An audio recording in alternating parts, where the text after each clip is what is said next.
Torre Forte, loja de materiais para construção em geral. Aqui você encontra tudo em elétrica, hidráulica, ferramentas, parafusos, acessórios para piscina, decorações, luminárias, eletrodomésticos e muito mais. Localizado na Avenida Antônio Honório Real, número 580, no Vale do Sol. Telefone 16 98170 0504. Torre Forte, tudo que você precisa para a sua casa você encontra.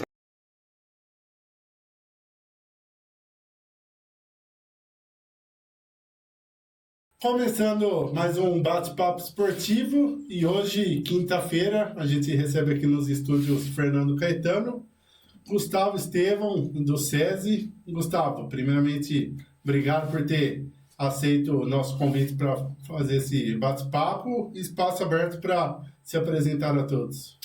Felipe, eu que agradeço o convite, essa oportunidade de estar conversando com você. E vamos lá, bater um papo aí, trocar uma ideia. Acho que vai ser bem interessante. Gustavo, para quem não sabe, você que é agora o novo treinador da equipe do SESI, com a saída do Camargo, você que já estava na equipe desde o começo do ano na parte da comissão técnica, se apresenta um pouquinho para todo mundo como que começou a sua história com o esporte, que eu sei que você já foi atleta, já se aventurou um pouco no futebol também. Como que começou essa paixão pelo esporte do Gustavo? Veio desde criança, né? Eu comecei, como todo mundo, jogando futsal. E aí depois tive que conciliar com o inglês e me restou, entre aspas, o basquete.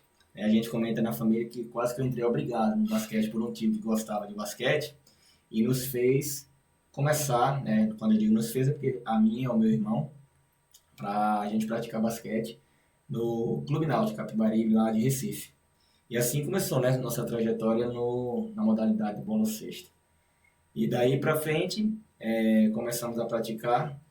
Eu desenvolvi toda minha base em Recife, onde, para dar uma resumida, a gente chegou até a seleção pernambucana, onde tivemos a oportunidade de disputar campeonatos brasileiros, que antigamente eram disputados entre os estados, e enfrentamos, eu sou da geração do Alex, do Giovannone, né, e por aí vai, e a gente teve a oportunidade de várias situações nos confrontarmos, e foi bem prazeroso.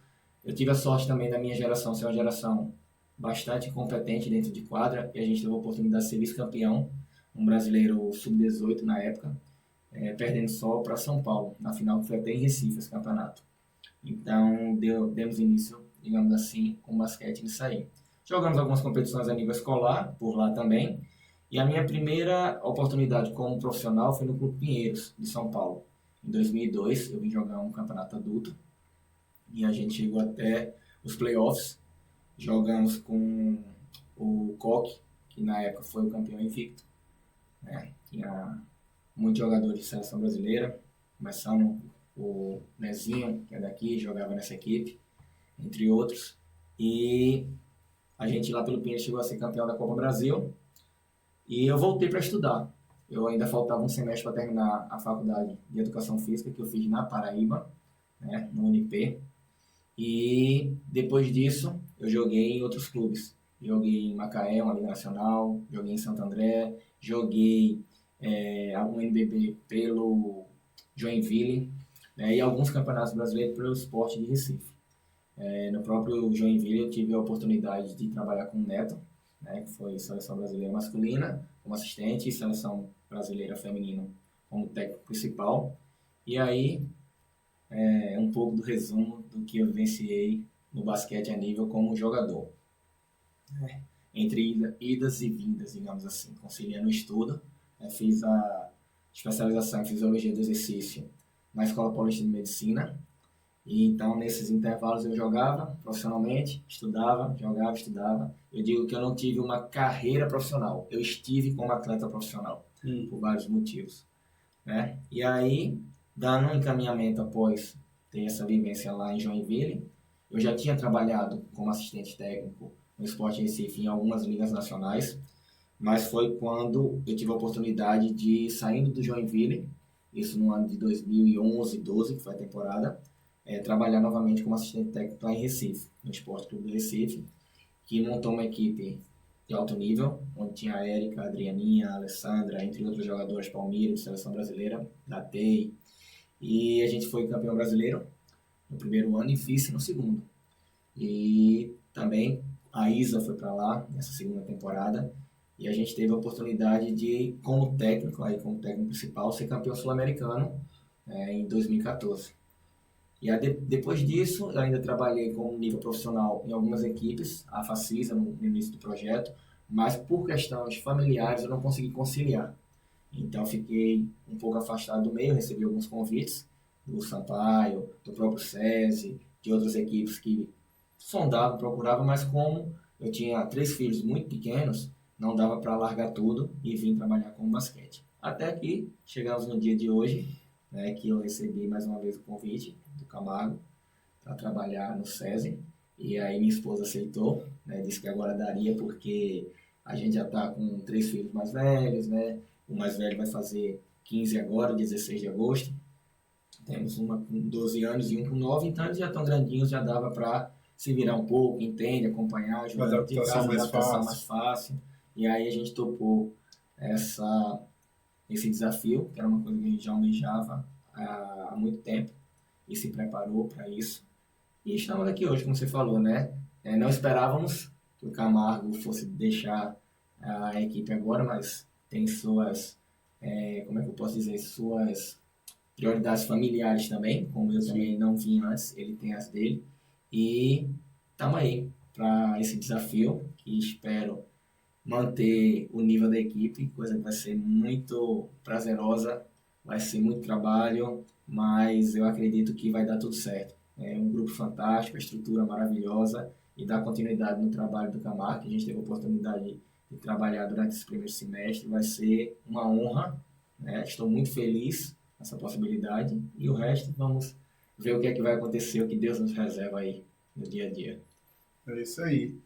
Gustavo, você como um ex-atleta de futsal e também de basquete, tem coisas parecidas dentro do futsal como no basquete, como, por exemplo, substituição, o atleta poder entrar e sair? Eu acredito que o desgaste também deve ser parecido.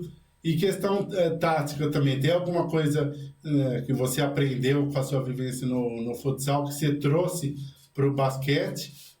Como que foi essa sua troca de esportes do futsal para o basquete? Então, eu vou dizer justamente que foi um pouco do contrário, por incrível que pareça assim. Quando eu falei que eu comecei no futsal, eu comecei mais naquela história, 8 anos de idade, 9, bem na brincadeira, escolinha e tal. Cheguei até ser campeão pernambucano pelo Náutico, quando era sub-9, mas aí eu era até goleiro na época, e nem joguei. Eu joguei o primeiro jogo porque a escolinha de manhã, a escolinha quando a gente fala, é aquelas turminhas que tá formando, iniciando e tal, era de manhã, e a equipe do Náutico, que treinava a gente para competir, era à tarde, e eu estudava à tarde. Só que aí o professor ia lá para ver se tinha algum garoto, gostou de mim, me levou, eu fui num treino, outro. Teve o primeiro jogo, eu participei, só que depois não deu para conciliar. E é como eu te falei, depois por conta de estudo, inglês, bati o horário, parei de jogar o futsal e fui pro basquete. Então minha vida foi no basquete. E aí eu levei do basquete pro futsal. Também com 9 anos de idade, meu menino resolveu jogar futsal. E aí eu fui para uma escolinha já em João Pessoa, na APCF, que é o clube da Caixa Econômica, né, que deve ter em todo o Brasil. E aí lá ele, o professor, o head coach, digamos assim, do futsal de lá, é meu amigo, né? E um professor teve que deixar a equipe. Lá, como é muito menino que joga futsal, ele tinha 2 equipes da mesma categoria. Então ele dirigia um, dava treino para todo mundo, mas dirigia um e essa outra equipe ficava com esse auxiliar dele. Que é por motivos também de estudo, deixou, tinha que concluir curso, essas coisas, e aí Paulinho, que é o nome do professor, meu amigo, pediu para que eu ajudasse ele lá a dirigir a equipe, e inclusive era a equipe do meu filho, do Augusto, mais velho. E aí eu trouxe as coisas do basquete para o futsal, né, porque é bem parecido, algumas movimentações, alguns estilos de jogo, substituições, então foi um pouco do inverso. Até algumas posições. Posições, exato. A minha vivência do basquete eu apliquei um pouco no futsal e deu bem bom, como se diz, deu resultado. Legal. E agora essa oportunidade que você vê o seu filho também jogar, lembra um pouco lá atrás, na época que você jogava? Como que você vê que agora você está no basquete e o seu filho no futsal? Como que é dentro de casa? Ele prefere mais o futsal, mas assiste o basquete também? Como que é dentro de casa? Então, meu filho é o seguinte, ele ainda está se decidindo o que é que ele quer ser como esportista. Ele leva jeito para basquete, para beach tênis, para futsal, só que ainda não despertou o que de fato ele vai querer. Ele gosta mais do futebol. Ele me ajudou muito no basquete lá. Eu trabalhava no Colégio Marista, que é o 10º em João Pessoa, e tinha dificuldade de montar equipes do basquete, veio pandemia, veio uma coisa ou outra, e ele, né, com um coração gigantesco que ele tem, ele deixava de jogar o futsal, que é o que ele gostava mais, para jogar o basquete para me ajudar. Aí até quando a gente veio para Araraquara, foi o que ele falou: pai, aqui eu não quero continuar no basquete porque eu prefiro o futebol, o futsal, e lá eu jogava mais para te ajudar, né, para ter uma equipe e tudo e tal. Então assim, mas ele, como a gente fala, ele desenrola em todos os esportes, ele tem só que se descobrir qual é o que realmente ele vai querer, digamos, levar a sério para poder desenvolver questão de treinamento, de competitividade, etc. Legal. Você comentou do título que vocês foram campeão no esporte, justamente com a Érica, que vocês tiveram o prazer de ser campeões pelo SESI recentemente. A gente vai falar bastante de SESI, mas falando um pouco da Érica, que você já teve experiência de ser treinador dela lá atrás e teve agora com ela novamente, o que a Érica representa para o basquete feminino, você que sempre acompanhou ela como treinador, como comissão técnica, e qual o maior legado que você acha que ela deixa, não só para as meninas aqui do Brasil, como na Europa também, que ela é uma jogadora mundialmente conhecida, né? Então, você já falou tudo, né? A Érica, ela é fora de série. A Érica conquistou tudo, jogou no mundo inteiro, é reconhecida no mundo inteiro, né? Você viu que agora no All-Star Game tinha o nome dela na quadra. Isso a gente pensa assim, quem vê pensa que é fácil, né? Mas não é. Você chega na Espanha e em alguns outros cantos da Europa, ela é idolatrada, reconhecida, enfim. A gente vai passar 50 podcasts aqui falando dela e não vai ser suficiente. E como pessoa também, ela é do mesmo jeito, certo? Humilde, prestativa, ajuda, certo? É disposta, disponível na hora que você pedir, quiser e querer, sabe? Enfim, não tem palavras para medir o que a Érica representa pro basquete e é como pessoa, entendeu? Como você falou, eu tive a oportunidade de trabalhar com ela 2 anos no esporte e agora mais 6 meses. Tive a honra, o prazer, a sorte, né, a satisfação, enfim, tudo, de ter a oportunidade de que ela trabalhasse conosco e encerrasse a carreira conosco. Isso faz parte da história dela, da nossa história, e graças a Deus fechando com chave de ouro, né, com várias conquistas. Então assim, não tenho o que falar, não tenho o que dizer, vai faltar palavras. Assim, Érica é uma pessoa fora da curva, dentro e fora de quadra, dentro e fora de quadra. Todo mundo que teve a oportunidade de conviver com ela, de conversar, trocar uma ideia ou mesmo trabalhar, sabe do que a gente está falando. Eu acredito que não tem, a gente não pode dizer que é unanimidade, mas eu não conheço ninguém, ou pelo menos tenho, digamos assim, o prazer de nunca ter ouvido ninguém falar mal dela, ou não gostar dela, ou não querer estar junto dela e etc. Então, assim, é uma pessoa que é muito benquista no meio, e eu acredito que nos Estados Unidos, na Espanha e outros lugares deve ser do mesmo jeito. Tive a oportunidade de ir lá nos Estados Unidos e eu posso meio que falar isso. A gente, quando trabalhava no esporte, a gente foi para uma pré-temporada lá, quando ela jogava no Atlanta Dreams. E a gente assistiu 2 jogos lá. Quando eu digo a comissão técnica, a gente foi para lá fazer essa pré-temporada, ver como é que funcionava a coisa e tal. E lá ela é do mesmo jeito, é tratada do mesmo jeito, trata todo mundo do mesmo jeito. Então, assim, Érica, que todo mundo conhece. Não é uma coisa na frente das câmeras e outra por trás, não.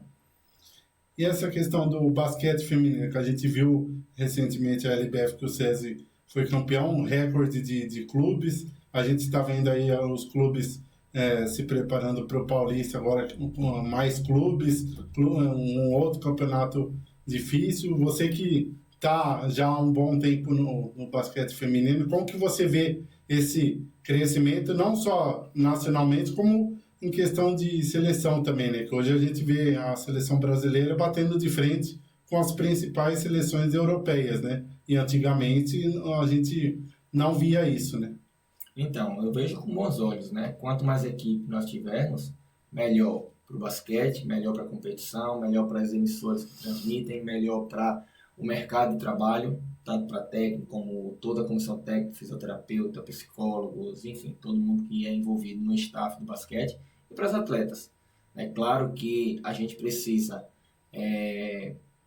cuidar e olhar melhor para a base, para que a gente tenha meninas em formação com qualidade, capazes de atender este mercado, que quanto mais tem, mais vagas, precisa de mais atletas, com qualidade. Né? Não só enxertar meninas que de repente vão entrar numa fria, numa fogueira e tal, e cair a qualidade do evento, do produto. Sim. Porque a gente tem que, queira ou não queira, tratar o basquete como um produto, né, que tem que ter qualidade para que tenha venda. Sim. Né, através das mídias, através das transmissões, através dos jogos.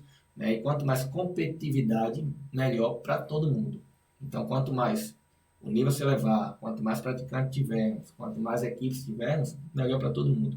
Não tenho que discutir com relação a isso.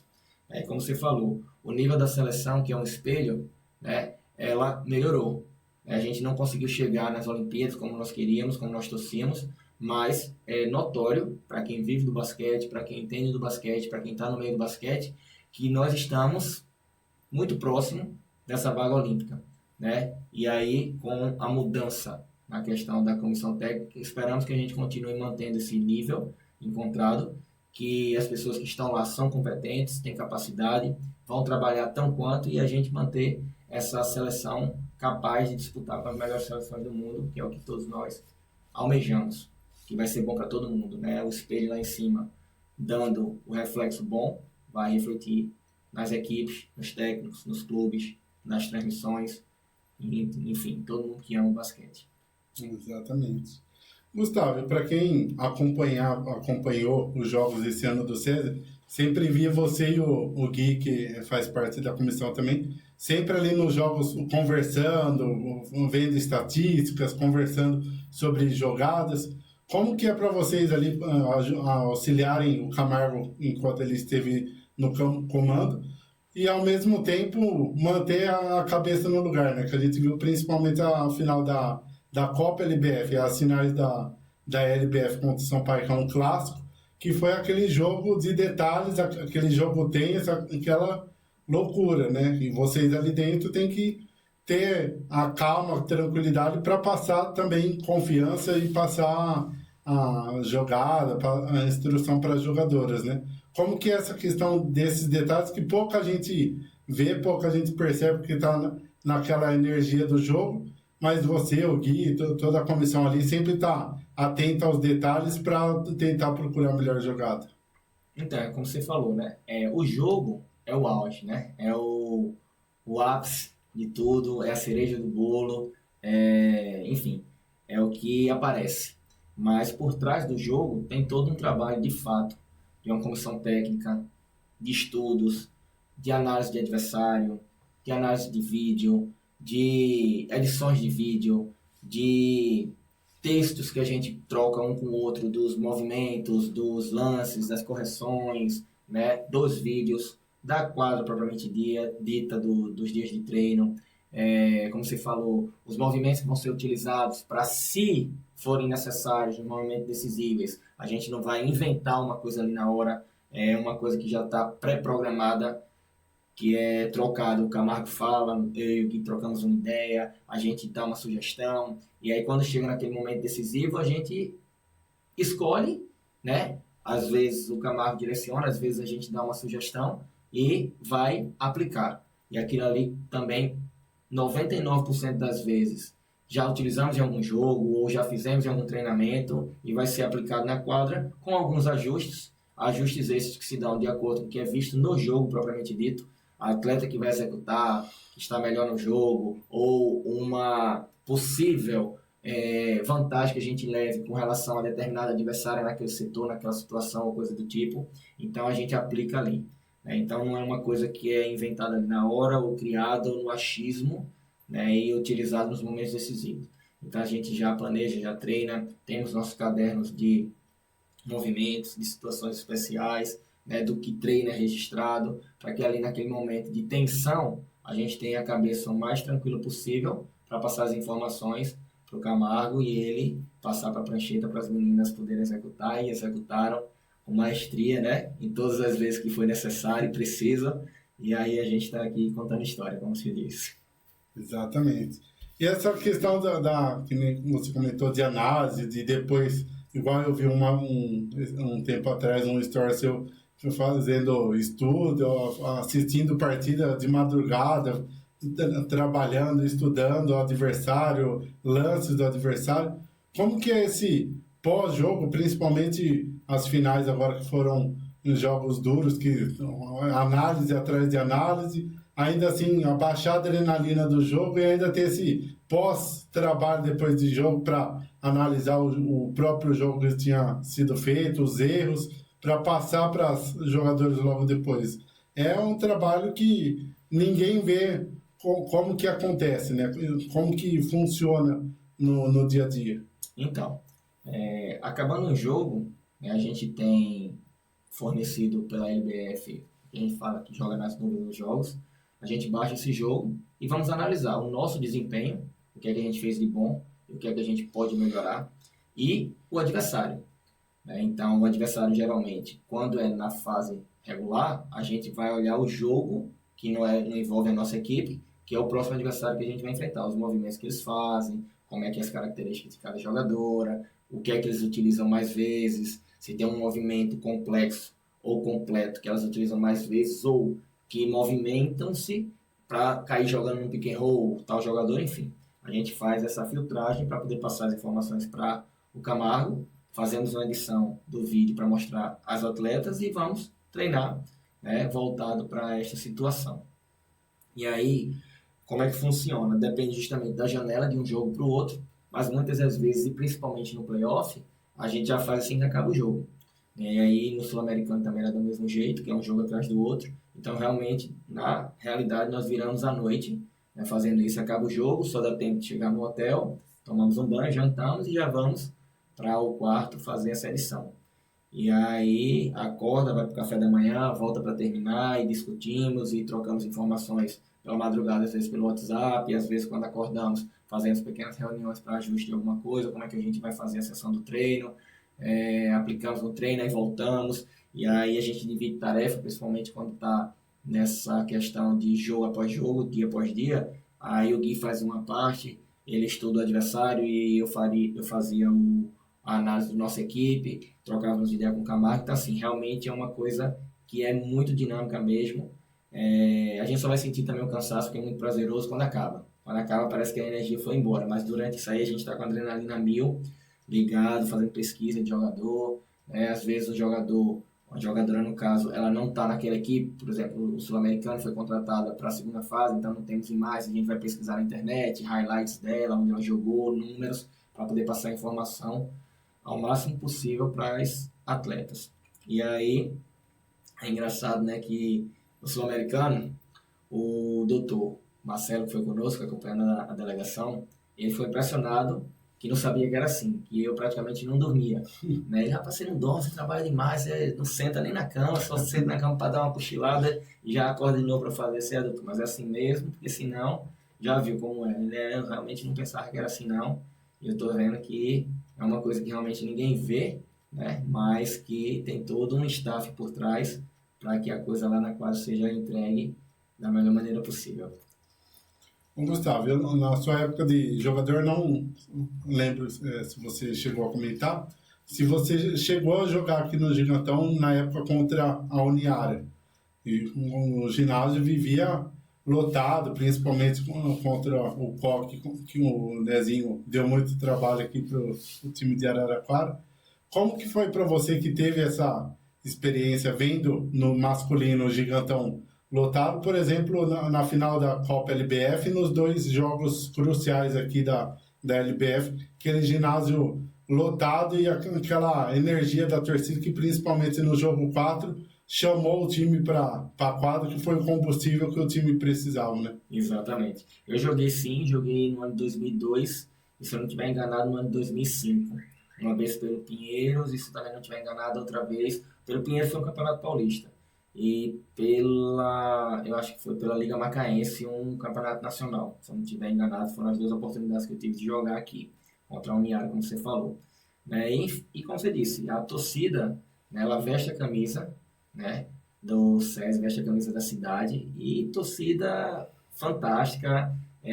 Na Copa estava entupido. Algumas pessoas que eu tive o prazer de fazer amizade aqui também, já em Araraquara, foram assistir e ficaram encantadas, nunca tinham assistido basquete. Na arena que eu jogo beach tennis, todo mundo parou para assistir a final lá de Sampaio Corrêa, e ficaram admirados com todo o resultado do jogo, e como você fala, tudo que a gente já está sabendo que aconteceu.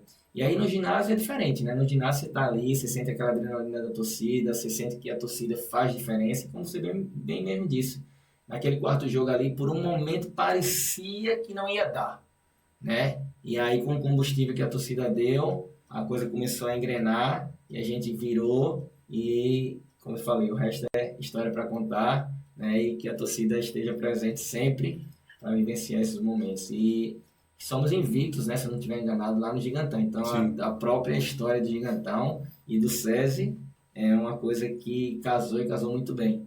Eu fiquei sabendo que a gente não perdeu ainda lá, nem nas outras competições dos outros anos. Então, é uma coisa que deu muito certo. Espero que dê por muito tempo. Torcida, Gigantão e SESI. É isso aí. E você que chegou no começo do ano para a comissão técnica do Camargo, você que falou que teve outras oportunidades, outros convites, mas não acabou dando certo, esse ano deu. Como que está sendo para você esses 7 primeiros meses, estamos entrando em agosto, esses 8 primeiros meses aqui em Araraquara, 3 campeonatos, 3 títulos, e ainda tem o Paulista que vai começar agora, final de agosto, começo de setembro. Então, melhor é impossível, né? Se a gente fosse escrever um script de um filme, eu acho que a gente não escreveria nem o melhor escritor, autor, qualquer coisa do tipo, imaginaria que fosse tão bom. Mesmo a gente sabendo de toda a competência, de todo o retrospecto da equipe, chegar não é fácil, mas todo mundo que chega diz que se manter é muito mais difícil. Né? E aí a equipe se manteve. Não foi fácil, o dia a dia não é fácil, os próprios resultados das partidas não foram fáceis, foram nas últimas bolas, foram depois de muito esforço, mas como a gente já comentou aqui, não é por acaso. A gente até brincava internamente, eu nem sei de onde surgiu isso, mas que assim, alguns comentários ficavam bem, parecia que era sorte. A gente é muita sorte que a gente tem, porque realmente é muito trabalho, é muito sacrifício das atletas, dos familiares que ficam longe da gente, né? De todo mundo que está envolvido de uma forma ou de outra com o SESI, com o basquete, com todos os esportes. A gente vê agora os relatos dos atletas olímpicos, como é sacrificando tudo que eles fazem.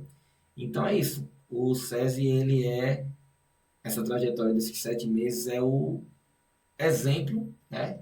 É o carimbo de quem quiser entender como é que é a coisa, basta olhar, né, esse retrospecto desses últimos meses. Esses 3 títulos, que ainda teve até o próprio título dos regionais, que a gente foi com a equipe sub-20, que deu o título, e vai levar agora para os Jogos Abertos, que é no final do ano que vai a equipe profissional, né? Então, assim, dia a dia, é trabalho, é entrega, é dedicação, noites viradas, ajuda mútua, né, das atletas com elas mesmas, das atletas com a comissão, da comissão com as atletas, do SESI como estrutura, a prefeitura que apoia, né, de todas as maneiras, apoia a base também. Então, realmente um trabalho em grupo que resultou nesses resultados que a gente tem aí de títulos, né, foi coroado com esses títulos, e que esperamos que a gente continue mantendo isso aí, mas sabemos que se não fizermos por onde, não trabalharmos, a coisa não vai cair do céu. Então é realmente difícil, mas é muito prazeroso, e a equipe como um todo é muito competente. Então acredito que a gente vai conseguir manter isso aí, e esperamos que a gente ainda consiga trazer muitas alegrias, né, para a cidade, para a torcida, para todo mundo que ama o basquete. Muito bom. Gustavo, e uma pergunta que eu sempre faço para jogadoras, e eu faço agora para você que está entrando agora como treinador da equipe para continuar esse legado do Camargo, esse legado de títulos.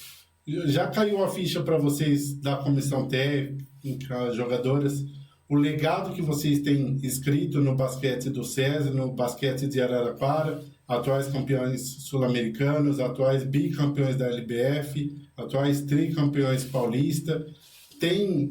Vocês têm ah, já tem a dimensão desse tamanho desse legado que vocês vêm construindo, ou ainda não caiu a ficha de tudo isso que tem acontecido em pouco tempo, né?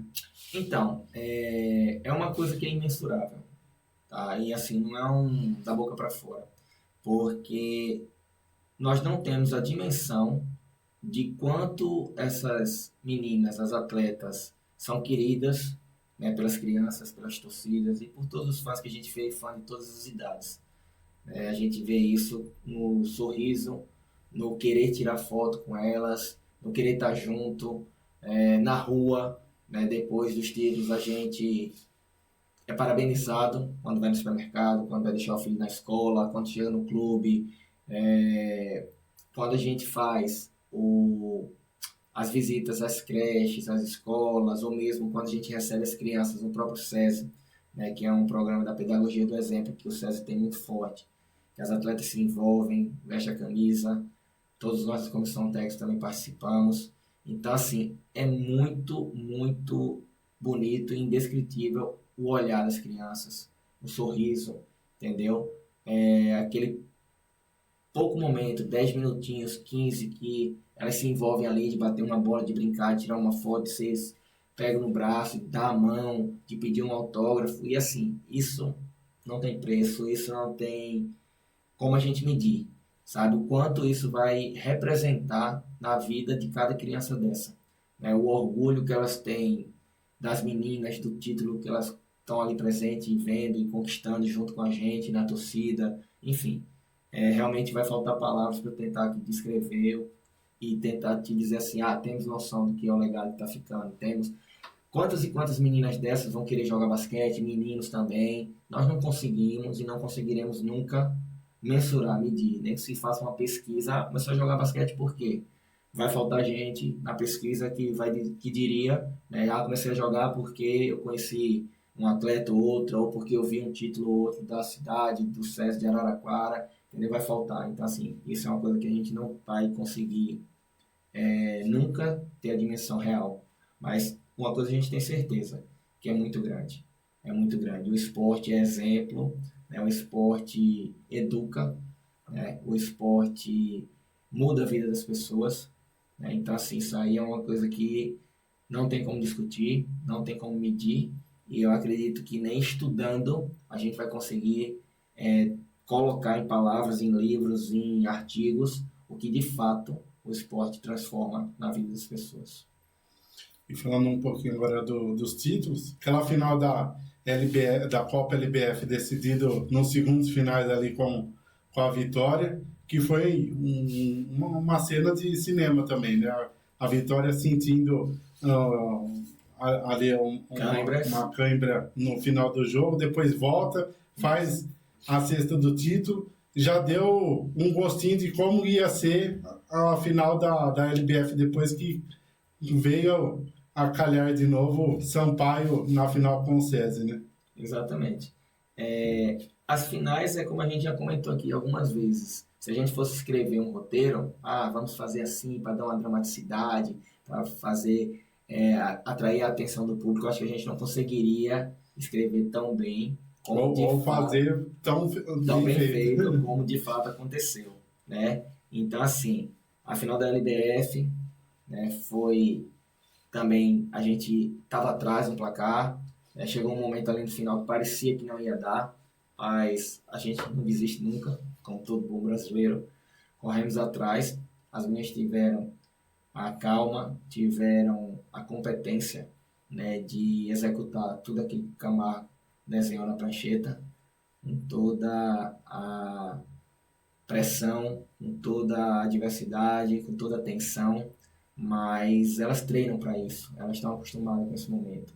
E elas, como toda e qualquer pessoa que pensa um dia em viver no esporte que for, pensa nesses momentos, né? Ah, eu queria decidir um jogo, ah, eu queria fazer a cesta da vitória, o gol da vitória, enfim.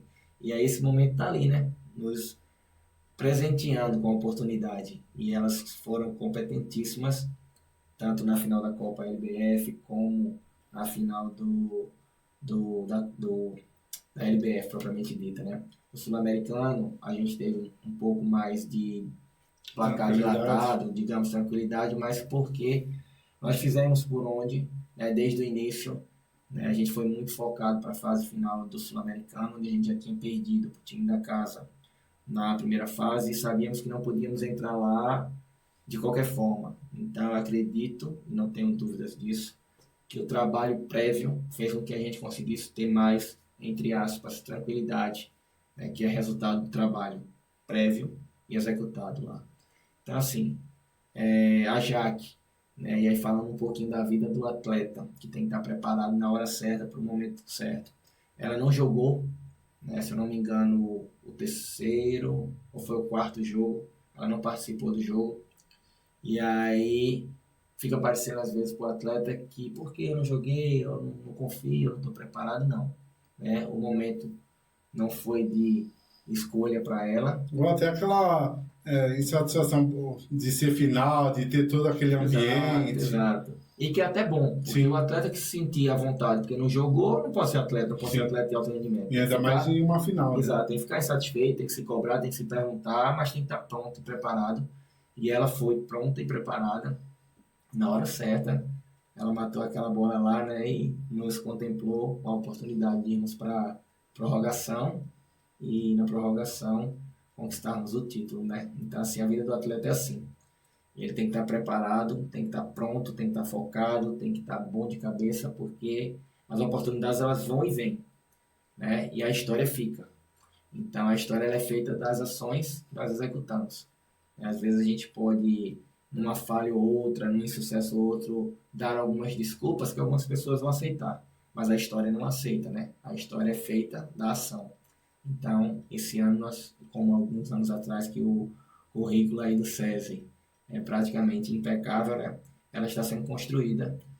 Ação após ação, dia após dia, trabalho após trabalho.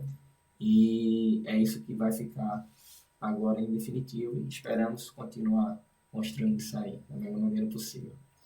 Você falou da Jaque, era o próximo assunto, né? Que eu como corintiano, aquele lance do Cássio com o Diego Souza, sim, todo mundo virou vários memes do torcedor tendo que beijar a mão do Cássio para agradecer aquele milagre que ele fez, né? E até nós aqui da imprensa, eu, o Davi, o próprio Cairo da IPTV, a gente estava brincando em relação à questão da Jaque, né?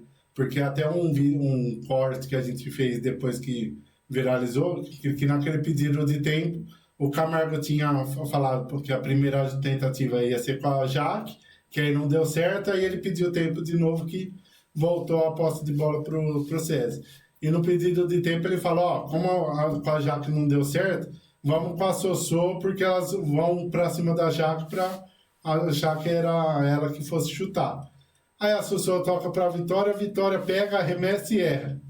Em que situação vocês ali do banco se encontraram quando saiu do banco? A instrução que era para a Sossô fazer o chute final, a Vitória arremessa, erra, e aí logo na sequência a Vitória consegue recuperar, passa para a Jaque, que aí ela acerta aquela bola de 3, que foi a bola do jogo, né? Porque aí o ambiente mudou todo a favor do César, né? Que aí a pressão foi toda para o Sampaio, né?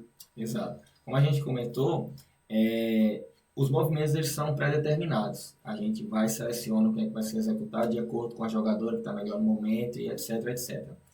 E aí, como você bem descreveu, planejamos uma coisa, só que a gente tem um adversário, sim, que também estuda, teve o tempo lá, deve ter combinado alguma coisa para interromper as nossas ações ou impedir ao máximo que pudesse nossas ações. E as jogadoras, elas são orientadas, têm os movimentos pré-estabelecidos, mas elas, como a gente sempre gosta de trabalhar, que tomam as decisões. E para isso, o dia a dia, o treinamento, as opções que nós passamos enquanto equipe técnica, né? Para que as jogadoras tenham um respaldo para executar e um repertório maior de execução, mas no final das contas são elas que tomam a decisão. Sim. Né? Foi traçado para a Sossô, beleza. Se a Sossô arremessasse o que foi traçado para ela, será que teria sido a melhor opção? Sim. Então ela visualiza e achou a vitória. A vitória chutou a bola, né? Rebote para ela. Ela poderia ter chutado novamente, mas ela achou a Jaque. E assim é justamente a tomada de decisão das atletas que vale na hora. E para isso elas têm todo o respaldo da comissão técnica, todo o treinamento, todas as informações para que tomem as melhores decisões. E a comissão técnica sempre vai reafirmar, afirmar e carimbar.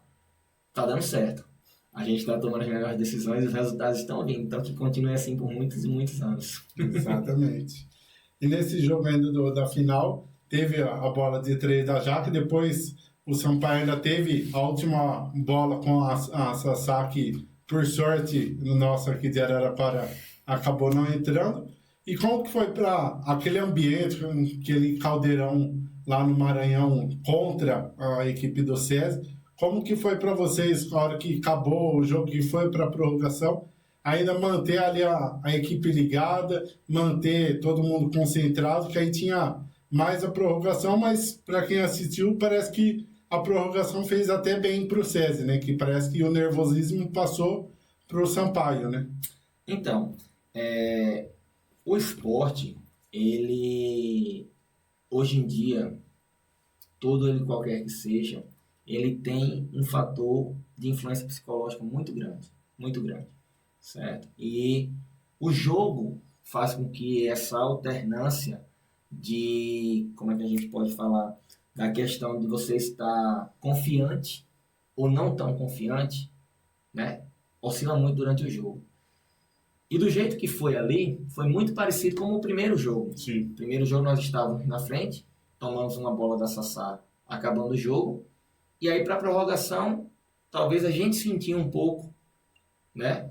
A frustração, ou sei lá o que é que psicologicamente a gente pode dizer, né? Relatar aqui mais tecnicamente o que é que aconteceu psicologicamente com as equipes. E foi a confiança que deu para o Sampaio. E na final, no último jogo, no quinto jogo, foi o contrário. Final a vitória estava quase que selada para o Sampaio e a gente conseguiu, através da bola da Jaque, empatar o jogo. E quando eles não conseguiram, naquela última posse, fazer a sexta, psicologicamente o jogo reverteu para o SESI. E a prorrogação, nós tivemos um placar um pouco mais dilatado, por conta talvez desse fator psicológico, que aí entra a questão da pressão, né? Enfim, de sentir, enfim, é todo um efeito psicológico que talvez só os psicólogos consigam te explicar melhor tecnicamente o que acontece. Exatamente. Mas isso é o esporte como um todo. Né? E assim, quando a gente fala de preparação, de antecipar as coisas, de estar pronto para os momentos, que sabe que pode vir a acontecer, é isso. É por isso que a gente tem não só técnicos de basquete, né, preparadores físicos, mas sim psicólogos, fisioterapeutas e outros setores nutricionistas, né, e outros setores que também atendem para que a atleta tenha a maior possibilidade de desenvolver com qualidade aquilo que ela está se propondo, que é jogar basquete, no caso da gente. Entendeu? Então, assim, realmente é uma coisa que é muito trabalho por trás, é muito, estamos sendo repetitivos aqui, mas é isso. É um dia a dia, são reuniões, são conversas, são treinos, são descansos, alimentação, sabe? É uma boa viagem de logística que influencia, é um bom descanso que a gente vai ter, é uma boa folga, né? Para poder você estar bem de cabeça, bem de corpo, descansar mental e fisicamente. Então, assim, é uma coisa que é muito planejada, replanejada, adaptada, refeita, para poder a gente ter o mais próximo do ideal, para que no dia do jogo, principalmente nos jogos decisivos, nos momentos decisivos, elas estejam aptas a entregar o melhor, que é o que elas se propõem a fazer todo dia. Legal. A gente já está para encerrar, mas a gente não podia deixar de falar agora do Campeonato Paulista, que vem aí agora final de agosto, vem com tudo, a gente tem acompanhado as contratações das equipes e até naquele domingo que vocês foram viajar pro jogo no jogo 5, eu voltando aqui para casa, eu encontrei alguns torcedores que perguntaram, e o SESI, porque a Érica aposentou, a Letícia vai embora, a Alexia está indo embora, vai perder 3 pivô o time, vai contratar, não vai, o time vai ficar desfalcado, mas quem não acompanhou o ano passado não sabe que agora, com essas saídas da Alexia, a Érica e a Letícia, mantém o mesmo elenco que foi campeão paulista e que foi campeão da própria Copa LBF, né? Então, o SESI perde 3 grandes atletas, a Érica que se aposenta, a Letícia que já tem contrato com outra equipe, a Alex que está nos Estados Unidos, mas o time continua o mesmo, com a Giane, com a própria Isa, com a Aline, com a Vitória, o time continua o mesmo e como mantém o favoritismo aí atual, tricampeão paulista, né? Exato. Tem a Tailândia também, né? A Que Tailândia. faz a pivô lá. Enfim, realmente a equipe vai ser a mesma, tá? Provavelmente, eu não posso dizer que não vai ter, mas a gente não pensa em contratações no momento, né? Até por questões até burocráticas do próprio SESI. A gente já sabia que a ERIC ia jogar só a LBF, quem mais, meu Deus? A Alexia ia para os Estados Unidos, né? E a É uma Letícia oportunidade para a LBF. que ela tem para desenvolver o estudo dela. É uma menina que é um prospecto bastante interessante e é importante que ela desenvolva isso aí, até como pessoa, né? Que também tem essa filosofia de trabalhar a pessoa.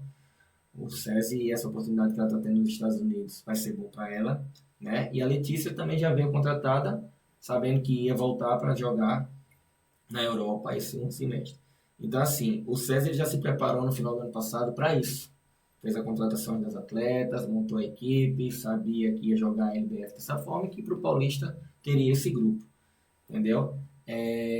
Não vou dizer que não tem a possibilidade de vir alguém, mas isso também nem depende muito da gente querer. O SESI trabalha de uma forma diferente, não me pergunte como é que funciona, porque realmente as contratações são feitas durante o período de um ano e é no começo do ano. Se for alguma coisa agora, vai ser uma coisa muito esporádica, que aí só a direção que saberia responder melhor. Mas o grupo foi montado desde o começo do ano, sabendo que no Paulista a gente ia com esse grupo muito qualificado, como você falou, e bem falou, e como quem diz para quem não sabe, foi o grupo que foi campeão, o Paulista ano passado, né, sem a Érica, né, sem a Letícia, então é um grupo muito qualificado. As meninas estão de férias agora, né, vão voltar algumas segunda-feira que vem, as outras estão na seleção, não estão de férias, né? Estão treinando lá e vão jogar competições pela seleção e só retornam no dia 10 ou 11 de setembro. A tabela do Paulista estava pronta para a gente jogar no dia 18, no dia 22, mas a gente conseguiu adiar alguns jogos justamente porque muitas meninas estão na seleção e não só a nossa equipe está desfalcada, mas outras equipes também fizeram a mesma coisa e pode ter certeza que as meninas que estão aqui vão dar conta e a equipe que a gente vai montar vai dar conta do mesmo jeito, com a mesma qualidade, com a mesma entrega, com a mesma dedicação, né? Porque são meninas que vestiram a camisa, já mostraram resultado, como você me falou ano passado, e com certeza irão mostrar nesse Paulista e nos Jogos Abertos o que elas são capazes e a torcida já viu, espera, aguarda e com certeza não se frustrará. Um reforço vai ter, né? Porque é a volta da Mayla, né? Que muita gente achou que a Mayla tinha sido até negociada, tinha saído, mas a Mayla estava machucada desde das semifinais contra o Ituano, não pôde jogar nenhum jogo da final, mas a Mayla segue a recuperação aí para voltar com tudo, sendo a Mayla que todo mundo conhece e sabe jogar para o Paulista, que vai ser um grande reforço, né? Com certeza, ela já estava louca para jogar a final lá, já foi com a gente junto da comissão toda, todos os atletas que não ficaram no banco, digamos assim, estavam lá presentes na grande final, e ela já estava fazendo exercício, já queria jogar, a gente calma, porque ela é muito forte. A recuperação dela foi bastante satisfatória, o fisioterapeuta relatou, o Fabinho, que é o preparador físico, também disse, né, que a recuperação dela tem sido muito boa e que com certeza ela vai estar firme e forte aí para nos ajudar durante o Paulista com toda dedicação, vontade, entrega, que ela não tem tempo ruim, como se diz. Então, isso aí a torcida pode ficar tranquila e sem medo dela ter sido negociada, porque ela vai estar aí firme e forte para vestir a camisa do César nesse Campeonato Paulista. Para encerrar, a última pergunta do time do César, como que é para o treinador ter várias grandes jogadores, grandes opções no banco? A gente vê o César sempre com várias convocadas para a seleção, a gente vê agora recentemente a Aline, a Sossô, a Vitória, a Manu, a Letícia, que não faz mais parte, mas estava até agora, a Alexia, e a comissão técnica também, né? O Fabinho está lá, a Manu também está lá. Como que é para o treinador ter grandes jogadores assim no elenco e saber também controlar, saber conversar, ter o elenco na mão, que a gente vê, por exemplo, no futebol, times com grandes jogadores, às vezes tem jogador no banco que não está satisfeito, começa aquelas panelinhas e discussões. Como que é para o treinador conseguir manter o vestiário, conseguir ter todas as jogadores ali próximas e conseguir rodar todo o elenco? Então, isso é uma dor de cabeça, né, que todo treinador gostaria de ter. Ruim é quando a gente não tem pessoas com capacidade de exercer o que a gente gostaria que fosse exercido, aqui no nosso caso, o basquete dentro de quadra, e aí você fica sem conseguir rodar o elenco, sem ter boa qualidade nos treinamentos, e aí de repente o resultado não vem por esse motivo. Graças a Deus, graças ao SESI, graças à prefeitura, a gente tem essa capacidade de ter excelentes atletas e o resultado é isso como você está dizendo. Muitas delas na seleção, sempre na seleção, uma ou outra vai, deixa de ir, volta, mas está ali naquele nível de seleção e apta para atender a convocação. Assim como membros da comissão técnica, assim como foi com o Camargo, agora o Fabinho, a Manu sempre está indo, né? E o que a gente pode dizer é que, assim, mantendo o bom humor, mantendo a confiança e a verdade, todos esses outros problemas, se são problemas, eles são facilmente resolvidos. Sim. Como a gente falou aqui, a atleta ela tem que ficar insatisfeita se não joga. Ela tem que ficar pensativa, ela tem que ficar se cobrando, ela tem que querer perguntas, né? Ela tem que procurar saber os porquês, né? Mas ela nunca pode perder a confiança na companheira, na comissão técnica e nela mesma, principalmente. E, principalmente, manter o bom humor. Porque você estando de bom humor, você estando feliz, você é capaz de realizar tudo aquilo que você se propõe a fazer. A partir do momento que você deixar esses fatores que você não controla, eu dizia muito isso às meninas, procure gastar energia com aquilo que você pode controlar. E no caso delas, é manter a concentração, manter o foco no jogo, descansar, recuperar quando sair no momento de um jogo, de uma partida, mesmo sem entender o porquê estava saindo, porque isso aí ela pode controlar. E ela mantendo esse bom humor interno e externo, ela vai voltar para a quadra, ela vai voltar para o treino, ela vem para outra sessão de treinamento, certo? Com tranquilidade para exercer e executar aquilo que ela tem de melhor. Sim. Se ela começar a se preocupar com fatores que vão mentalmente prejudicá-la, ela vai se frustrar, se cansar física e mentalmente, e a entrega dela não vai ser boa. Então, acredito muito nisso, no humor, na confiança, certo? E o resto, elas vão conseguir entregar da melhor maneira possível. É isso aí, Gustavo. Queria agradecer você por ter aberto um tempinho na sua agenda para fazer esse bate-papo conosco. Já deixo espaço aberto aqui para quando você quiser voltar mais vezes. E para encerrar, queria que você mandasse uma mensagem para todo mundo que te acompanha desde lá do futsal, do esporte, quem te acompanha agora pelo SESI, e você agora como treinador já deixa a convocação para a torcida continuar indo nos jogos do SESI, apoiando o SESI, que esse Campeonato Paulista vai ser um campeonato duro e a torcida vai ser fundamental, né? Entendi. Vou começar a encerrar aqui agradecendo mais uma vez o convite e essa oportunidade de falar de basquete, que é o esporte que a gente trabalha, ama e se dedica, né, todo dia. Agradecer ao SESI pela oportunidade, pela confiança, né, principalmente ao Camargo, né, que foi quem me chamou por algumas vezes, me deu a oportunidade, confiou no meu trabalho, ensinou muita coisa, certo? Dentro e fora de quadra, como pessoa, como gestor, como amigo. Hoje é um amigo que o basquete me deu, que isso também é um legado que a gente leva. Agradecer a toda a direção do SESI, agradecer à prefeitura por todo o apoio, a pessoa de Roseli, do Edinho e dos demais. Se for falar de todo mundo, a gente não vai ter espaço para todo mundo. Em nome do Alexandre, né, no SESI, do Ricardinho e todas as outras pessoas que fazem parte do SESI. E da torcida, né, como você fala, convocar a torcida para que no Campeonato Paulista encha o SESI. Nas finais, espero que a gente encha o Gigantão, né, para que tenhamos mais gente torcendo pelo SESI Basquete Araraquara, né, e toda a cidade se envolva cada vez mais nessa modalidade que tem trazido muita alegria para a cidade como um todo e deixado muitos legados, muito legado positivo para toda essa comunidade aqui da cidade. Tá bom? Obrigado mais uma vez e tamo aí, pode contar conosco no que precisar e até uma próxima oportunidade.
Torre Forte, loja de materiais para construção em geral. Aqui você encontra tudo em elétrica, hidráulica, ferramentas, parafusos, acessórios para piscina, decorações, luminárias, eletrodomésticos e muito mais. Localizado na Avenida Antônio Honório Real, número 580, no Vale do Sol. Telefone 16 98170 0504. Torre Forte, tudo que você precisa para a sua casa você encontra